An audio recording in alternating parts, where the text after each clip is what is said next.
कितनी गर्मी है। इस वक्त सबके ज़ुबान में यही बात है कि इतना गर्मी इसके पहले कभी नहीं हुआ।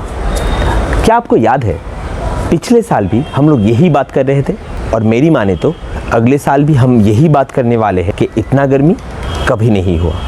तो साल दर साल ऐसे गर्मी, ऐसा टेम्परेचर क्यों बढ़ रहा है, ये एक बहुत ही बर्निंग टॉपिक है। तो आज फिज़िक्स फनलिमिटेड चैनल में इसके सल्यूशन के बारे में बात करेंगे, वो भी फिज़िक्स के कॉन्सेप्ट से। तो शुरू करते हैं आज का वीडियो। दोस्तों, क्लास 11 में थर्मोडायनेमिक्स चैप्टर में हमने इस टॉपिक के बारे में पढ़ा था।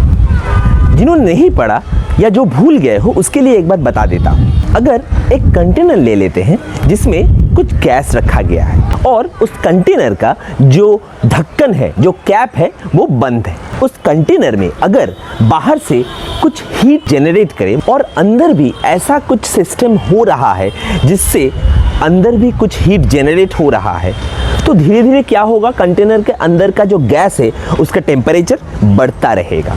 अगर अपना कंटेनर ऐसा है कि वहाँ से कोई भी हीट अंदर तो आ सकता है लेकिन बाहर हीट नहीं जा सकता, तो धीरे धीरे क्या होगा, कंटेनर के अंदर का जो गैस है उसका टेम्परेचर बढ़ता रहेगा।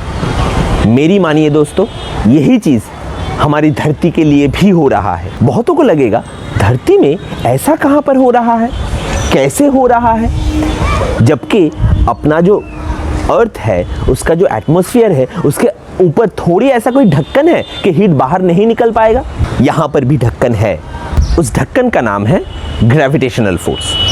ग्रेविटेशनल फोर्स ही वो रीज़न है जिसके लिए अर्थ के एटमॉस्फेयर में जो भी गैसेस है वो अर्थ छोड़ के बाहर नहीं जा पाता। क्यों? Due to escape velocity of earth. मतलब इस गैसेस का जो मीन वेलोसिटी है, जिसको हम लोग फिजिक्स में आरएमएस वेलोसिटी कहते हैं, वो एस्केप वेलोसिटी से कहीं कम है और इसीलिए ये सारा गैस अर्थ का अट्रैक्शन फोर्स छोड़ के बाहर नहीं जा सकता।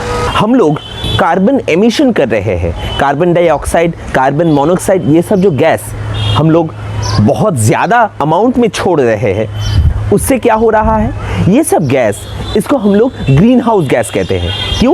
क्योंकि ये सारा गैस बहुत ज़्यादा टाइम तक हीट को एब्जॉर्ब करके रख सकता है। जब ये सब गैस एटमॉस्फेयर में बढ़ रहा है, जो अमाउंट ऑफ हीट सन से अर्थ में आ रहा है, रात में जो हीट रेडिएट होना चाहिए था वो पूरा तरीके से नहीं हो पा रहा है ड्यू टू दीज गैसेस। और उससे क्या हो रहा है, दिन ब दिन, साल भर साल अर्थ का एवरेज टेम्परेचर बढ़ रहा है, जिससे आइस मेल्ट हो रहा है और वाटर लेवल बढ़ रहा है।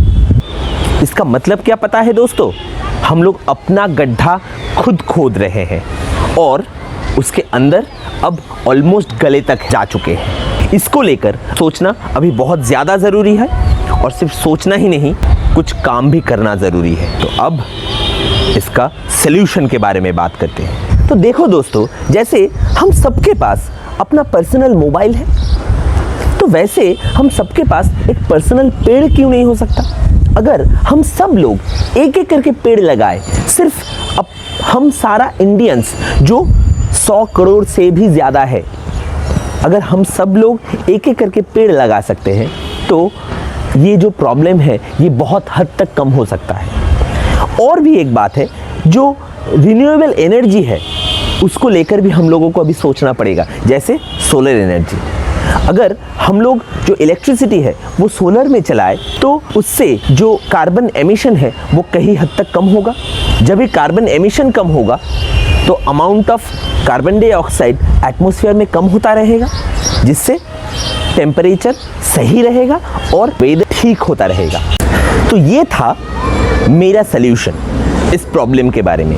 अगर ये वीडियो और ये सल्यूशन आपको अच्छा लगा तो इस वीडियो को इतना ज़्यादा शेयर करिए ताकि ये सबके पास पहुँचे और ये अपने गवर्नमेंट के पास भी पहुँचे, जो इस प्रॉब्लम के अगेंस्ट कुछ प्रॉपर एंड पॉजिटिव डिसीजन ले पाए। और अगर आपके पास भी ऐसा कोई सल्यूशन है तो ऑब्वियसली वो कमेंट बॉक्स में हम सबको बताइए।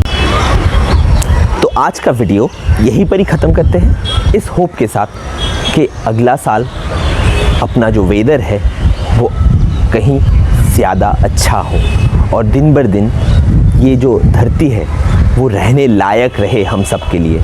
ये अपना धरती है, हम सबका रिस्पॉन्सिबिलिटी है इसको ठीक करना।